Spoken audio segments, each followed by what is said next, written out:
નમસ્કાર, spark today ન્યૂઝમાં આપનું સ્વાગત છે. દર્શક મિત્રો, ચૂંટણીનું બિંગુલ વાગી ગયું છે. દરેક જગ્યાએ મતદાન પહેલા તબક્કાનું પણ થઈ ચૂક્યું છે. ત્યારે ગુજરાતની વાત કરવામાં આવે તેમાં પણ વડોદરાની વાત કરીએ તો ત્રીજા તબક્કામાં જ્યારે મતદાન થવાનું છે તે પહેલા વડોદરા શહેરના કારેલીબાગ વિસ્તારમાં આપ જોઈ શકો છો ચૂંટણી બહિષ્કારના બેનરો લાગ્યા છે, કારણ કે તેઓને પ્રાથમિક સુવિધાથી તેઓ વંચિત છે. તેને લઈને જ રણછોડ પાર્ક સોસાયટીના લોકોએ આ બેનર માર્યા છે, કારણ કોઈ પણ રાજકીય પક્ષોએ અહીંયા આવવું નહીં. તેઓની કહેવાય છે કે સુવિધા નથી મળતી, લાઇટ હોય, ડ્રેનેજ હોય, રોડ નથી. તેને લઈને આ લોકોએ બેનર લગાવ્યા છે અને તેઓની માંગ છે કે આ તમામ જે સુવિધા છે એ સુવિધા મળવી જોઈએ.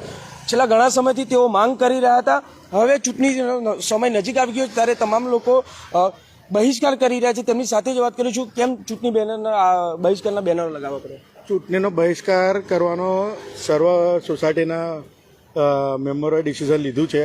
એનું કારણ શું છે કે સાહેબ 20 વર્ષથી અમે અહીંયા રહીએ છીએ, પણ જે પ્રાથમિક સુવિધાઓ કહીએ જેમ કે રોડ, ડ્રેનેજ, પાણી અને લાઇટ, બરાબર છે, એની એ સુવિધામાંથી કોઈ બી સુવિધા અત્યારે આ જમાનામાં પરફેક્ટ અને પૂરી નથી. જેમ કે છેલ્લા 18 કલાકથી અમારી સોસાયટીમાં લાઇટ નથી.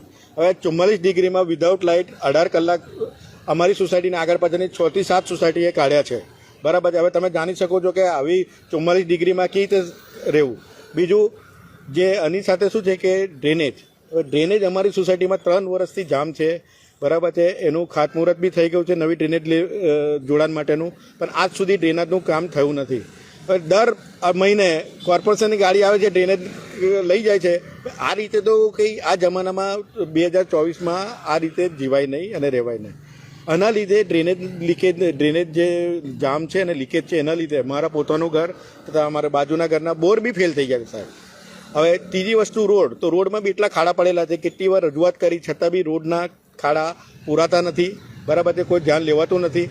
ત્રીજી વસ્તુ મેઇન જે છે લાઇટનો જે પ્રોબ્લેમ છે એ અમારી સોસાયટીમાં ટ્રાન્સફોર્મર જીબીવાળા નાખી ગયા છે. 1 વર્ષથી ટ્રાન્સફોર્મર પડ્યું છે.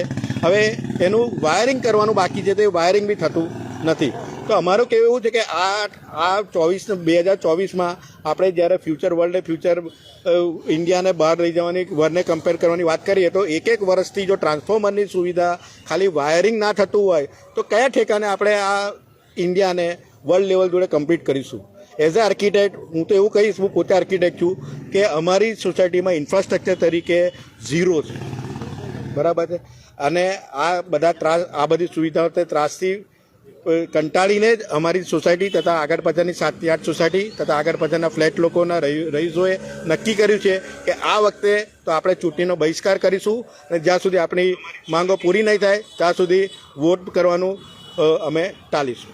બિલકુલથી વિકસિત ભારતની વાત થઈ રહી છે, મોડલ બુલેટ ટ્રેન આવી રહી છે ઇન્ડિયાની અંદર, ત્યારે બીજી બાજુ વડોદરા શહેરના જે પાયાની લોકોને જરૂરિયાત હોય છે તે જરૂરિયાત નથી પૂરી થઈ રહી. તેને લઈને વોટ નહીં, તેને આ જે ચૂંટણી બહિષ્કાર કરવાની ચીમકી ઉચ્ચારી છે. શું માનો છો અંકલ કે જે રીતે વિકસિત ભારતની વાત થઈ રહી છે તો બીજી બાજુ આપણા જ ગુજરાતને એમાં પણ વડોદરા પાછળ રહી રહ્યું છે? છેલ્લા 5 વર્ષથી જે ડ્રેનેજનું જે પ્રોબ્લેમ છે ને એ તો સોલ્વ કરવા કોઈ નથી આવતું. હાલમાં પણ 7 નંબરની સામે ડ્રેનેજ ઉભરાઈ જ રહી છે. 55 વર્ષ જૂની સોસાયટી છે, જે પહેલી સોસાયટી આ કારેલીબાગની કે જેમાં ડ્રેનેજની લાઈન સદંતર નિષ્ફળ છે. બીજી વસ્તુ લો પ્રેશરથી પાણી આવે છે. ત્રીજી વસ્તુ સ્વચ્છતાના નામે કોઈ જ નથી, કોઈ ઝીરો. એટલે આમ ટીપી રોડ છે પણ ટીપી રોડ પર કોઈ જોવા નથી આવતું, સ્વચ્છતાના નામે કરવા આવતું નથી. પછી વરસાદી કાંસ નથી. જે પાયાની સુવિધાઓ એટલે મૂળભૂત સુવિધાઓ છે ને એ જ ઉપલબ્ધ નથી. અને જે પહેલી સોસાયટી છે, બાકી બધે ઠેકાણે થઈ ગયા. કોર્પોરેટરો પોતાની એરિયામાં બધી વ્યવસ્થા કરાવી લે છે પણ આ સોસાયટીમાં બેધાન કરે છે. એટલે આમ રીતે પછી પેવર બ્લોક અને રોડના તો 4 વાર ટેન્ડર પાસ થઈ ગયા છતાં હજુ પેવર બ્લોક જે વોલ ટુ વોલ કરવાનું એ પણ કામ નથી કરતા. ઓટલા તોડી જાય છે અને પછી એમને રહી જાય છે બધું. હવે શું માનો છો, હવે આ લોકોને નમસ્કાર બહુ કરી ચમત્કાર બતાવવાની જરૂર છે? ચમત્કાર તો એટલે એમને સદબુદ્ધિ આપે કે ભાઈ તમે હવે મોદી સાહેબના નામ પર જ ખાલી કમળના નામ પર વોટ આપે છે, તો હવે તમે મૂળભૂત પાયાઓની સુવિધાઓ પણ તમે તાત્કાલિક 2 મહિનામાં થાય ને એવી રીતે કરો તમે. સ્વચ્છતા માટે તમે પરમનન્ટ અમને લેબર આપો કે જે અમારા ટીપી રોડ પર એ કરે. ત્રીજી વસ્તુ, આ સોસાયટીના એક્ઝિટ માટે એક પણ ટીપી રોડ નથી. અમારે આખું ફરીને 2.5 કિલોમીટર ફરીને જવું પડે છે. એક જો અમારે રેતી કપચીનું અથવા ઇવન ફાયરનું જો કોઈ આવો બોલાવવું હોય તો ફાયર બહુ નહીં આવી શકે અહીંયા. રોડની મંજૂરી છે પણ એની કામગીરી આગળ એટલે એ મેઇન એક્ઝિટનો જે છે ને ટીપી રોડ એ અને ગ્રાઉન્ડ છે જોડે, ના હોય તો ગમે તે સોલ્યુશન લઈ આવવું પડે. એ ટીપી રોડ પણ એટલે કરતા નથી ને, કાર્યવાહી નથી થતી એમાં. એટલે બિલકુલ આ જે પ્રાથમિક સુવિધાઓ છે, પ્રાથમિક સુવિધાઓ નથી મળી રહી, તેને લઈને જ હવે સોસાયટીના લોકોએ આ ચૂંટણી બહિષ્કારના બેનરો લાગ્યા છે. જે રીતે વિકસિત ભારતની વાત હોય, વડોદરાને આગળ લાવવાની વાત હોય, અને ખુદ હવે રાજ્યના સીએમ પણ એવું કહે છે કે વડોદરા પાછળ રહી રહ્યું છે. શું માનો છો અંકલ? રાજ્યના મુખ્યમંત્રી પણ કહી ચૂક્યા છે કે વડોદરા પાછળ છે. એક વસ્તુ કહું ભાઈ, મોદી સાહેબ છે ને કે એ લોકો જેને એમને રાખ્યા છે અહીંયા કામ કરવા માટે અમારા લોકોના, એમાં લોકો થાપ ખાઈ ગયેલા છે. આ બધા મારા પબ્લિકના જે ટેક્સના પૈસા છે બધા મારે વેરીફાઈ રહ્યા છે. અમારી પાસેથી ટેક્સ પૂરેપૂરો વસૂલવામાં આવે છે. સવાલ નથી, એનું દૂધ નથી કે દેશ માટે રહે છે, વાંધો નહીં. પણ આ ખોટી વ્યક્તિઓ પૈસા ખાઈ રહી છે. મોદી સાહેબના નામ પર ક્ષમતા વગર બેસીને પોતાના પેટ ભરી રહ્યા છે અને અમને હેરાન કરી રહ્યા છે. આ બધા ભાઈએ કીધું, બધા પણ રિપીટ નહીં કરું. વિચાર કરો કે આજે 18 કલાક લાઇટ ન હોય અમારી લાઇનમાં, એક ઘરમાં મોટી ઉંમરના બેન બીમાર છે, દવાઓની ગરમી, ઓપરેશનોની ગરમી, પ્લસ આ ગરમી તમે વિચાર કરો કેમની સહન થાય. મારા ઘરની પાછળની ફેમિલી છે, ત્યાં ઘરમાં એક વિદ્યાર્થી છે પરીક્ષા માથા પર વાંચી શકતું નહીં. એક બાજુ કહો ભણે સાક્ષર ગુજરાત, ભણે ગુજરાત, પણ ગુજરાત આજે લાઇટ નહીં આપો તમે તો મતલબ શું રહેશે?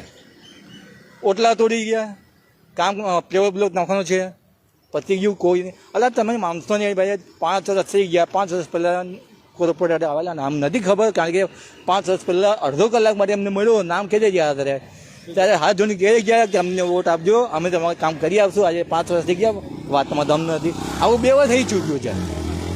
હવે કહો અમે એમને વોટ શું કામ આપીએ? અમારા પૈસા મફત આવે છે. એક જ મુદ્દાનો પ્રશ્ન, આ બધું નહોતું જ કરવું તો તમે બેઠા થશે ગાદી ખાલી પોતાની બેંક વધારવા માટે. મતલબ શું છે આ બધાનો?